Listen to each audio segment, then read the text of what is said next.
ఈ మధ్య కొన్ని న్యూస్లు వింటుంటే ఈ అమ్మాయిలకి ఏమైనా బుర్ర దొబ్బిందా ఏంటిది, ఏం మాట్లాడతారు, ఏం చేస్తున్నారు, పిచ్చగాని లేసిందా, మతుండే ఇదంతా చేస్తున్నారా అని అనిపిస్తుంది.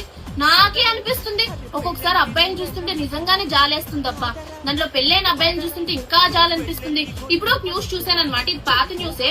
సో బేసిక్లీ ఒక కపుల్ కి 2022 లో పెళ్ళయింది and husband is a software engineer and is working from home. Sudden గా పెళ్ళానికి పిచ్చి లేసినట్టుంది, ఒక కొత్త ట్రెండ్ స్టార్ట్ చేద్దామో అని అనుకుందో ఏందో వాళ్ళ మొగుడు దగ్గరికి వెళ్ళి నేను ఈ రోజు నుంచి నీతో కాపురం చెయ్యాలి అంటే నాకు రోజుకి 5,000 ఇవ్వాలి అని చెప్పి డిమాండ్ చేసిందంట.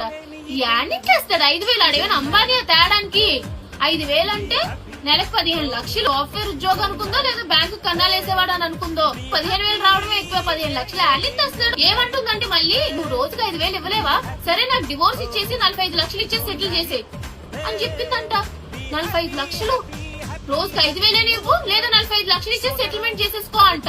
నేను ఇవ్వలేనురా బాబు నన్ను వదిలిపెట్టే అంటే ఆ పిల్లాడు ఇంట్లో ఉంది కదా వర్క్ ఫ్రం హోమ్ చేసుకుంటున్నాడు. సో మీటింగ్స్ అవి అటెండ్ అయినప్పుడు వెనక నుండి పిచ్చి పిచ్చిగా డాన్స్ వేయడం, కావాలని మీటింగ్స్ డిస్టర్బ్ చేయడం అట్లా చేసేదంట పిచ్చిమాలోకం. ఆ అబ్బాయి ఏమొచ్చి నేను నీకు ఇవ్వలేను ఇట్లాంటివి చెయ్యకు అంటే నువ్వు ఇస్తావా లేదా నేను చచ్చిపోవాలా, నేను చచ్చిపోతాను అని చెప్పి కూర్చుందంట.